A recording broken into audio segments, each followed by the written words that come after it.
Hi అండి, welcome back to our channel మా ఇంటి పొదరిల్లు. ఈరోజు వీడియో వచ్చేసి ఒక్క చుక్క చింతపండు పులుసు లేకుండా చేపల పులుసు చేస్తున్నా. చాలా చాలా బాగుంటుంది.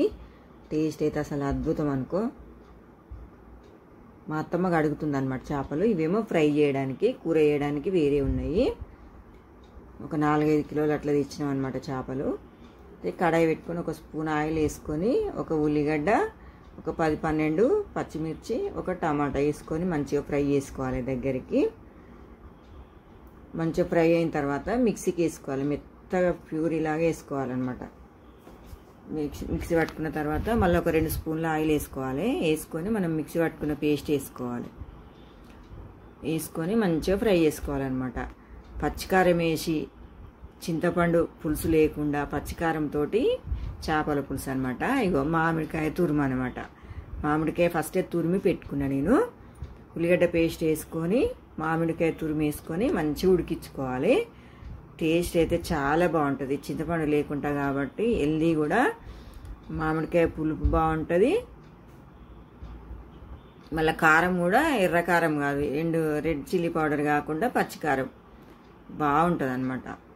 అయితే ఒక 1/2 స్పూన్ పసుపు వేసుకోవాలి. పసుపు వేసుకున్నాక కూడా మంచిగా పచ్చివాసన వరకు ఫ్రై చేసుకోవాలి. పసుపు తర్వాత అల్లం వెల్లుల్లి పేస్ట్ వేసుకోవాలి. 1 స్పూను అల్లం వెల్లుల్లి పేస్ట్ కూడా బాగా ఫ్రై కావాలి. ఫస్ట్ కూడా వేసుకోవచ్చు, ఆయిల్లో మాడిపోతుంది అన్నట్టు నేను తర్వాత వేసిన అల్లం వెల్లుల్లి పేస్టు. బాగా మంచిగా కలుపుకోవాలన్నమాట. కలుపుకొని మూత పెట్టి ఫ్రై అయినాక కొంచెం ఇప్పుడు తగినంత ఉప్పు వేసుకోవాలి. మన ప్యూరిని బట్టి ఉప్పు వేసుకోవాలి. ఉప్పు కూడా మంచిగా వేసుకొని ఒకసారి కలుపుకొని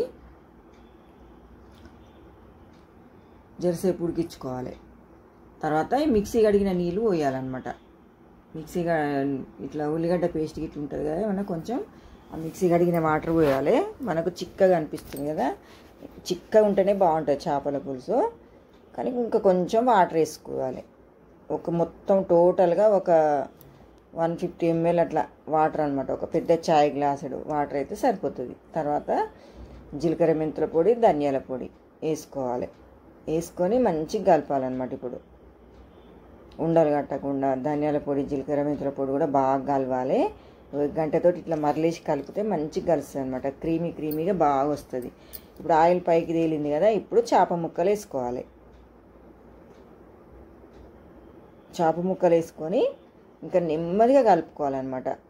మామూలుగా ఇట్లా రఫ్గా మనం రోజు వండే కూరలలో కలిపినట్టు కాకుండా కొంచెం నెమ్మదిగా కలుపుకొని కొంచెం అట్లా మరలేసుకొని చేప ముక్కలు మధ్యలో కలపాలన్నమాట. మధ్యలో కలిపితే చుట్టూ కదులుతాయి చేప ముక్కలు, విరిగిపోకుంటూ ఉంటాయి అన్నట్టు.